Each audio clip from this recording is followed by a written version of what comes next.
Hello friends, it's your girl Christina. Welcome to another bullet journal video here on my channel. Today's video is my new bullet journal setup for the rest of 2022.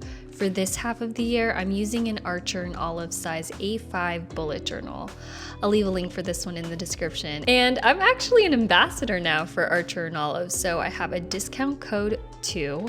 It's Christina10 for 10% off. So if you are new to the channel and this is your first time running into one of my videos, the theme for my 2022 bullet journals is the 70s. I dedicated an entire decade to my bullet journal because one monthly bullet journal setup won't do the decade justice. There are so many different things, styles, patterns, motifs, all sorts of things to incorporate into a 70s inspired bullet journal spread, like peace signs, Polaroids, roller skates, and for this particular spread, the iconic 1970 Volkswagen van.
As you can tell, I've been filling in these doodles towards the top and bottom corners of the page with Archer and Olive's acrylographs. I've said this time and time again, I love these markers.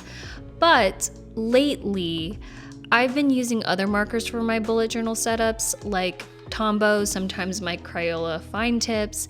And I think subconsciously I was choosing those markers because I kind of have this love-hate relationship with acrylographs. I love them because they're beautiful once they're on the page.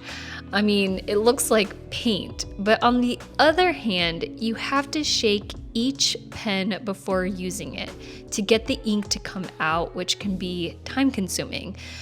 It can take me even longer to complete a bullet journal spread. So I figured I hadn't used them in a while, so here they are.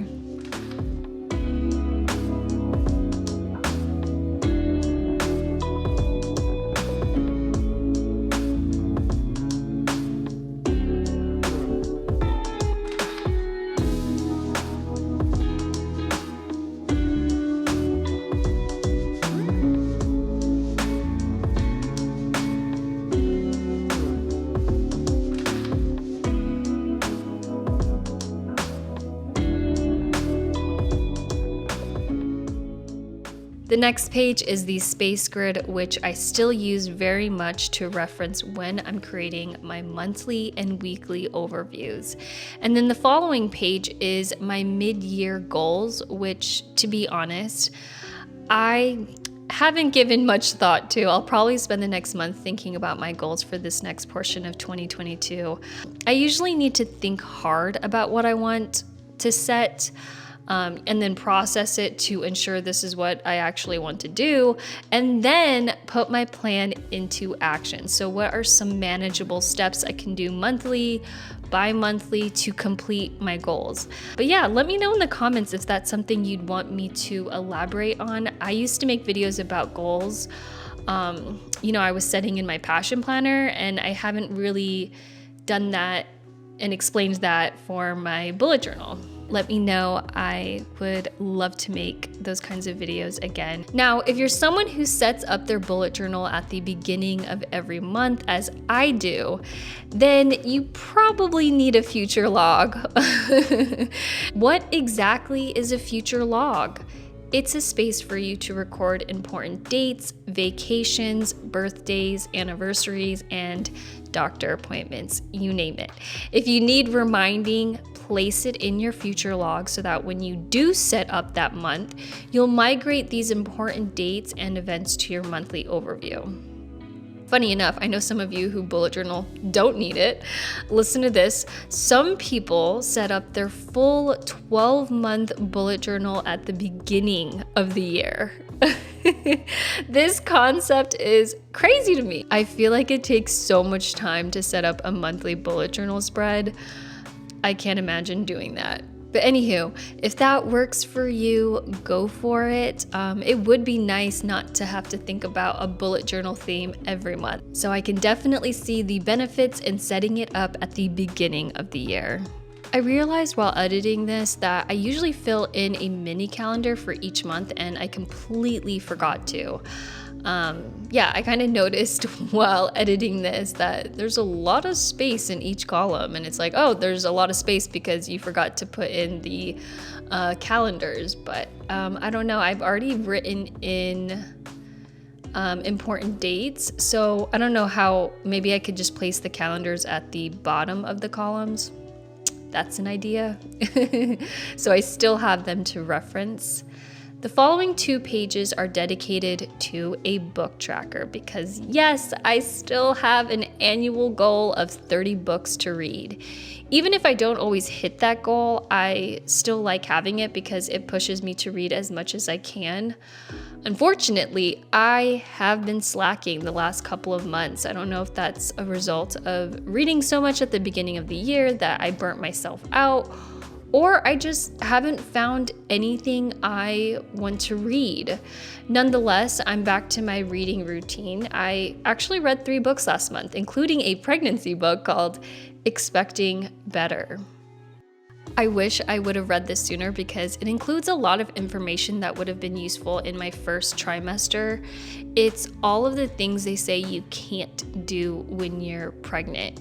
You know, have you ever wondered why? Like, why can't I eat half-cooked eggs, sushi, sleeping on my back, drinking alcohol?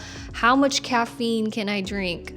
So economist Emily Oster delves into the statistics and maps it out for you so you can decide for yourself. Why deprive yourself if you don't have to? The bottom portion of these 2 pages is for a mood tracker.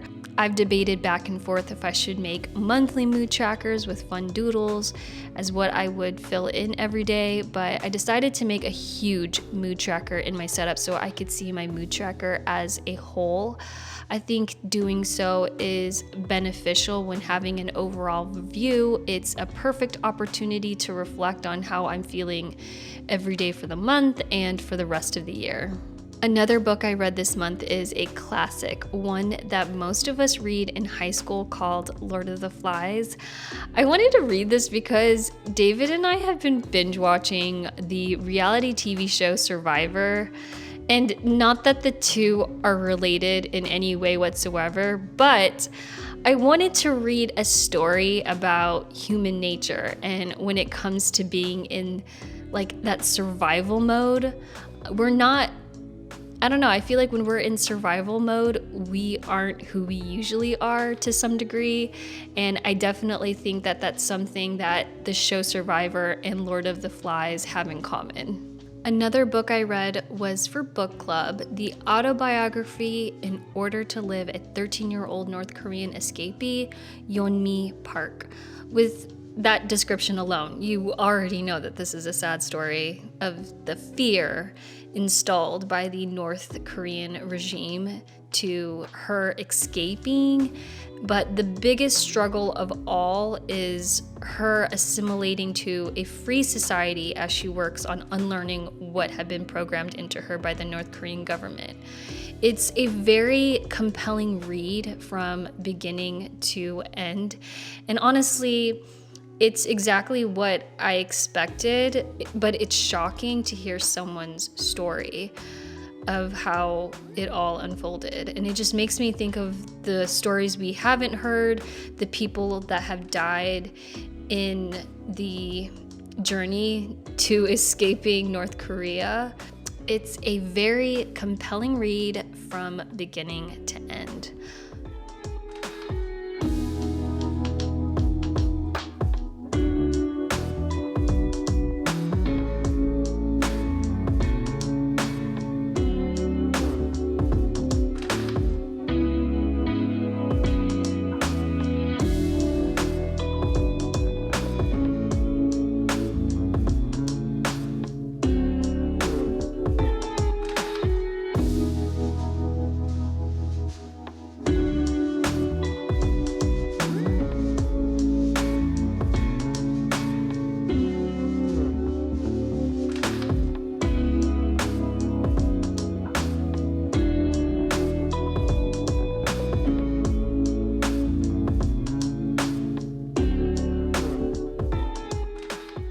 Alrighty, this is my bullet journal setup for the second half of 2022. I'm pleased with the Volkswagen drawing, plus the doodles of the flowers and foliage.